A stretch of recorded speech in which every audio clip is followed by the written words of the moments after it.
did you want to try your pointer? Sorry?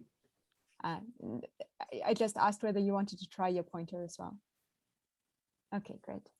Thanks. Okay, so with that, we're also looking forward to Hofie Hannesdottir, who's going to tell us about constraints on the analytic structure of iterated Feynman integrals. Thanks so much, and thanks to the organizers for the invitation to give this talk. Today, I'm happy to present this work in collaboration with Andrew McLeod, Matthew Schwartz, and Christian Vergu on this paper from September, but also some work in progress with Nima Khani Hamed, Thomas Lam, Andrew McLeod, Sebastian Mizera, Matt Schwartz, and Christian Vergu. So let me start with an introduction and motivation. So Feynman diagram calculations are challenging even at 2 loop orders sometimes. So what we want to do instead is that we want to leverage symmetries, limits, and in particular here, I'm going to be talking about analyticity, where the goal is to avoid loop calculations and try to determine amplitudes based on the analytic structure entirely. So as an example of what kind of analytic structure can arise, let's look at this triangle in 4 dimensions. And here I'm taking the internal particles to be masses for simplicity. And then the amplitude can be written in this simple form if we write it as a function of these z bar variables, which are written in terms of the Mandel's times here. So in particular, it has a term that is a dilogarithm in z.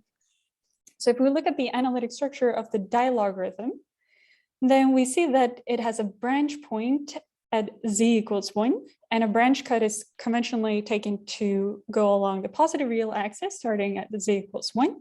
And the discontinuity across this branch cut is a 2 pi I times the logarithm in z. And if we're somehow allowed to analytically continue this, then the logarithm itself has a branch point at z equals 0. So this is precisely the kind of structure that we want to explore, try to explore which kinds of branch points can appear in sequence.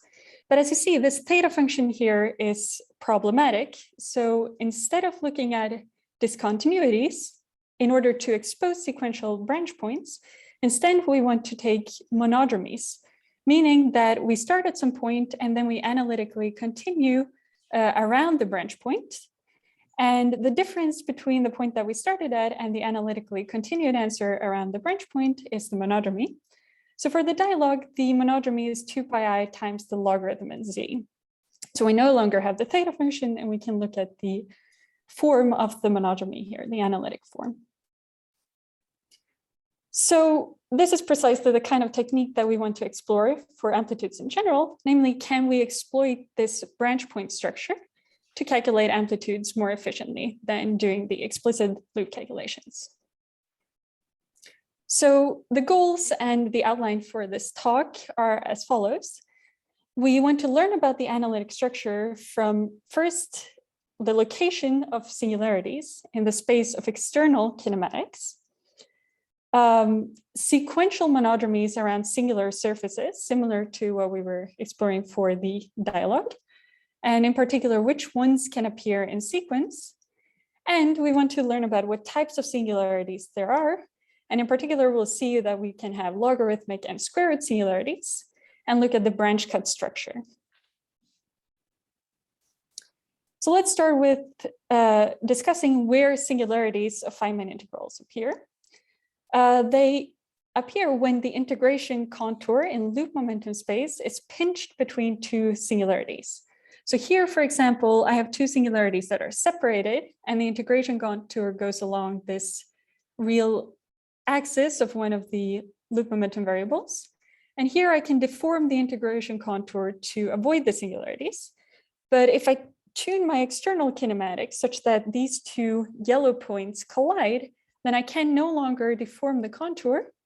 And as a simple example for the bubble integral, that branch point, which corresponds to the pinch in loop momentum space, occurs at the value of the incoming momentum squared being equal to the sum of the masses that run in the loop squared. So in particular, this corresponds to precisely the threshold in center of mass energy for these 2 particles M1 and M2 to be produced in physical kinematics. More generally, for an amplitude, we can use the Landau equations to determine potential branch points of the amplitude. And what we do when we solve the Landau equations is that we assign a parameter alpha to each of the propagators in the diagram. And the equations that we have to solve, the location of the potential branch points, are either at the values where the alphas are 0, or the propagator is on shell for each propagator. And then around every loop, we have to have the sum of the alpha times the loop momentum equals 0. And if we take the L's to be rooted in the same direction as the loop momentum, these are all plus signs. And these are only necessary conditions for the branch points, since first of all, the numerator can be such that these are no longer branch points, but also we have not taken into account that the integration contour may or may not go through these branch points. So we can compute monodromies around these branch points in the physical region using the Kutkowski cutting rules. And we do that by putting the propagators that have non-zero alphas on shell with these delta functions. And I want to highlight here that these are really unitarity cuts, meaning that we have a theta function in the energy of the loop momentum. But these equations compute, if we're able to isolate branch points, they compute the monodromy around each and every one. So they're also a little bit different from unitarity, where we take the sum over all cuts, which is equal to the discontinuity of the amplitude.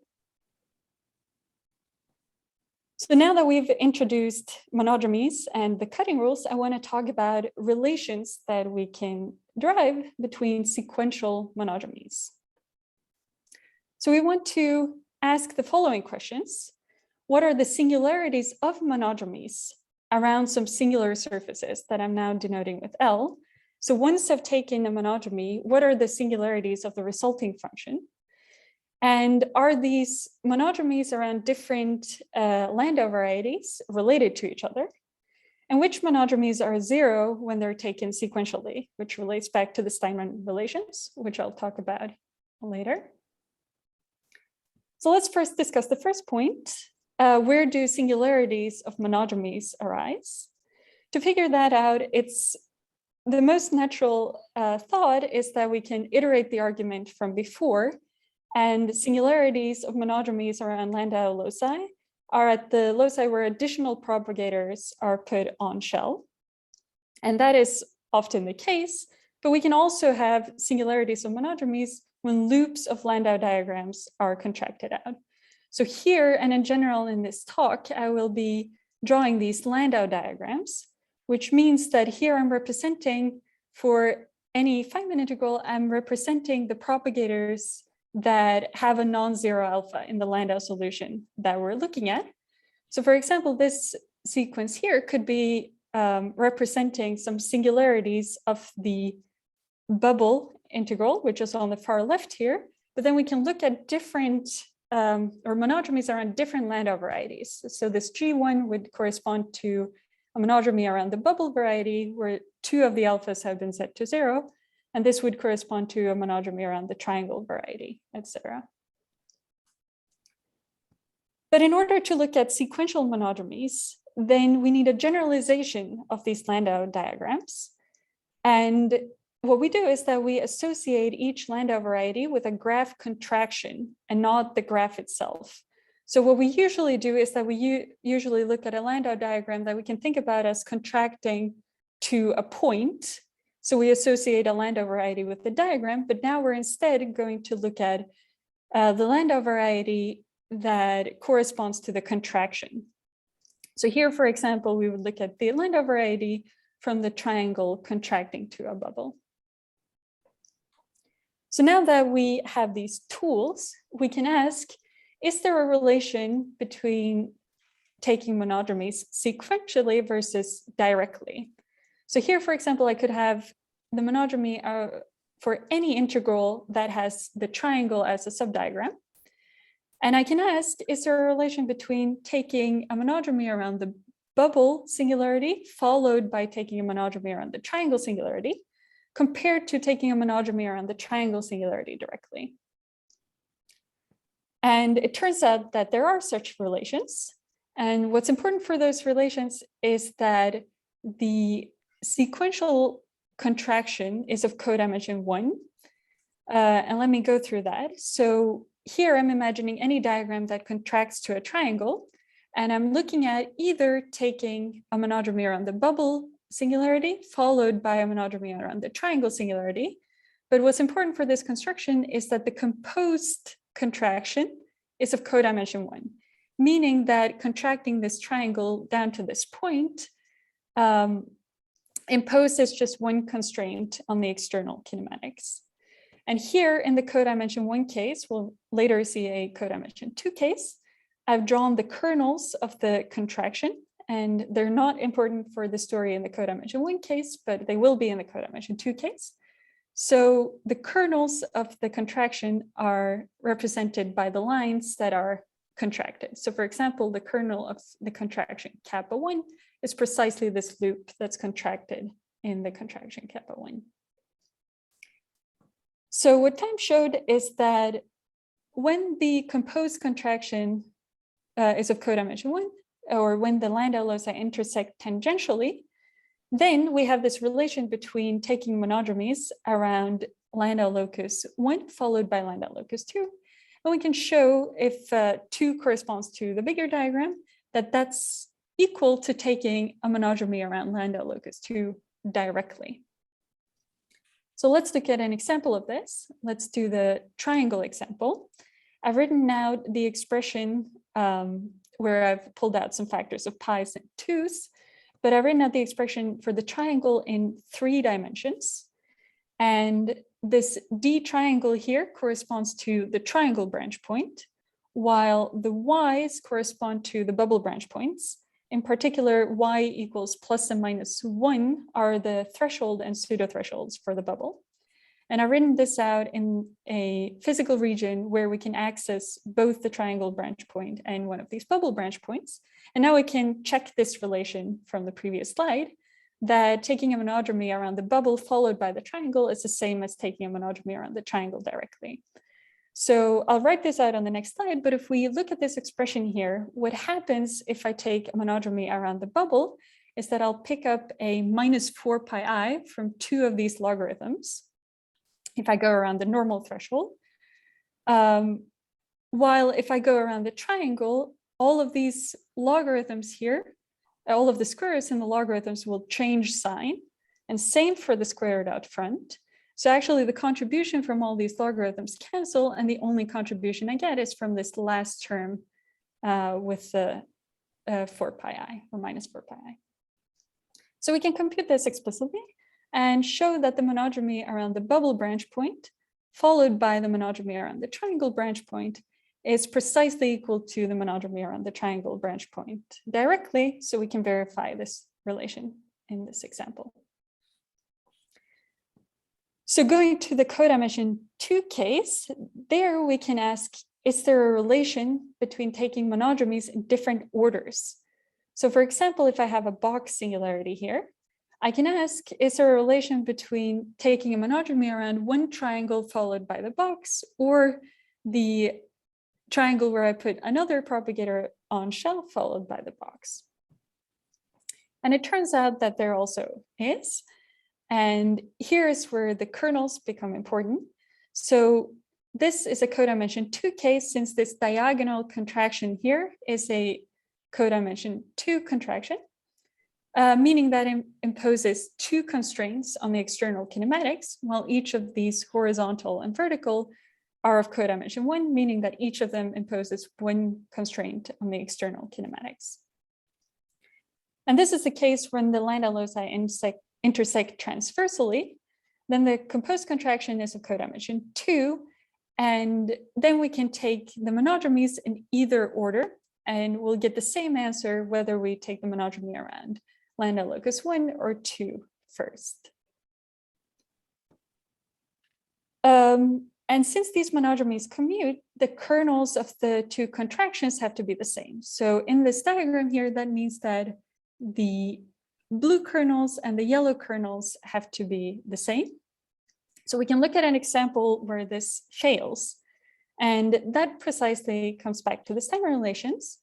So the Steinmann relations say that the amplitude cannot have sequential monodromies in partially overlapping channels in the physical region. So for example, here for the box, if the S channel is incoming here and the T channel is incoming here, then the amplitude cannot have a term of the form log of S minus 4m squared, log of T minus 4m squared, if all of these masses are equal.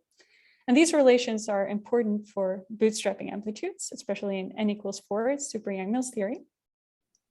So here, the Steinmann relations are a special case of the PHAM diagrams, because we can do this diagrammatic check and draw these two contractions. We can draw the contraction corresponding to a monodromy in S, followed by one which is a monodromy in T. And we see that the kernels of the two contractions don't match, which means that this sequential monodromy has to be 0, which is precisely the statement of the Steinmann relations. So the last point that I wanted to talk about is the different types of branch points that we can get and the sheet structure. So if we expand the amplitude around a branch point, which I take again to be at some phi equals 0, then what we get is that the amplitude goes like phi to the power of gamma log of phi, where gamma is this factor here. It's loops in the contracted graph times dimensions minus number of propagators that have non-zero alphas minus 1 over 2. And then we can work out, similar to the polylogarithms, that phi equals 0 is a branch point after analytic continuation around exactly gamma branch points. If we start from the deepest sheet, if we start from the sheet where we start the integration. So if in a simplified case, if I project this onto some S complex plane here, what this means is that I have to analytically continue around exactly gamma branch points before I get to the singularity at phi equals 0. And in particular, if you're familiar with the symbol, this means that if I write the symbol in this form here, then the number of entries that appear after the singularity at phi equals 0 are precisely gamma. And as a corollary, since this gamma takes its maximum value when n is equal to 1, we get the maximum transcendentality of, we get a bound of the maximum transcendentality of polylogarithmic Feynman integrals, which is now the floor function of L times D over 2. But I want to mention that here we're assuming that we can separate the different Landau varieties. So in particular, we're assuming the general mass case. And I'll talk about a little bit in the end, how we hope to generalize this to equal mass cases and massless cases. So now we've talked about these 3 points. We've talked about the relation between different monodromies. We talked about types of branch points that we can get. And we've talked about locations of branch points and where they appear in the symbol. So now we want to combine all of this information to put constraints on the analytic structure. And a good example to look at is the all mass n-gon in n dimensions. Since it has all generic masses, we assume everything to go through smoothly. And indeed, if we look at the symbol here, we see precisely the structure that is predicted by all of these relations. In particular, we can see the squared branch points that occur as we go up by 2 propagators that are put on shell, while the logarithmic ones also occur in the slots or, and in the positions that we predict. And I also want to talk a little bit about the cuts of the all mass n-gons. And so with the cutting rules that I showed in the beginning, they are a tool that we can certainly use. If we don't know how to compute the cuts, that's fine. We can still use the monodromy relations. But if we do know how to compute them, as in this case, then we can, of course, use that information to constrain everything further. So here for the all mass n-gons, we can compute these cuts. And if we cut J propagators of the all mass n-gons, what we end up with are cuts of the all mass n minus j-gons. And we see again precisely this structure that are predicted. We see the logarithmic branch points at precisely the same locations as in the symbol from the full answer, and the squared branch points at this di times dj equals 0. So as future directions, as things that we've already started working on, we want to try to extend this to the massless and equal mass cases. And we think that many things go through, and we see that in many examples, but the problem is that we can't simply take the limit of the Landau equations to find solutions. And what happens in the massless case is that an equal mass case is that many branch points start colliding. So we somehow have to find a way to detangle all of those branch points and branch cuts. We also want to extend this to complex branch points. So the relations before relied on being in the physical region, but again, we see in many examples that this seems to work outside the physical region, but the hurdle there is to figure out how the integration contour varies with analytic continuation. And in particular, we also want to ask the question, what is the space of all possible integration contours that we can take? We also see at higher loops that amplitudes seem to exhibit similar structure, but we don't have any all mass polylogarithmic examples at 2 loops or all generic mass polylogarithmic examples. But some of my collaborators have been working this out, Christian Vergu for the sunrise integral, and it seems to exhibit the same limit close to the branch point, even though it's of elliptic form.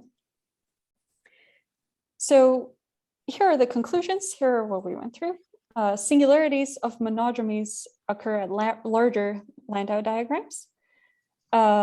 We can use PHAM diagrams for analyzing sequential monodromies. They're a tool in particular to see which sequential monodromies are 0, but they can also tell us which ones commute and which ones are the same. Then we saw the singularities are of logarithmic and square root form, and we can predict their position in the symbol for polylogarithmic integrals in the all generic mass case.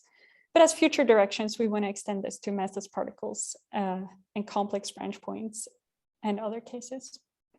So thanks so much for listening, and I'm happy to take questions. Let's thank Hofie for a very interesting talk.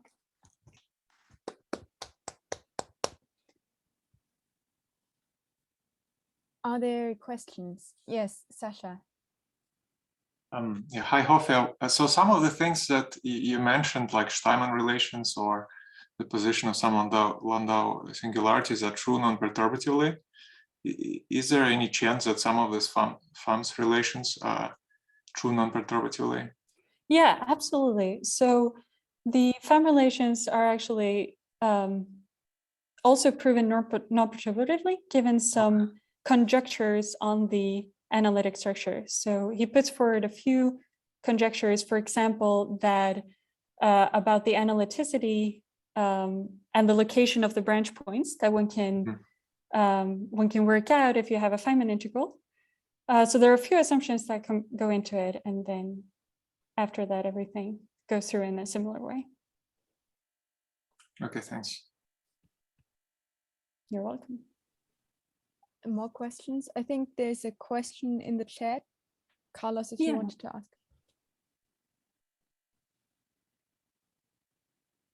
Yeah, so the question in the chat is, what is a PHAM diagram? So a PHAM diagram are these, let me go back to these slides. These diagrams that we draw here that show the relations between monodromies that are taken in sequence. So that's just this construction of pairing the kernels and writing down the contractions that are taken in sequence. Okay, great. That seems to have answered it. Any more questions, maybe also from the audience, live audience?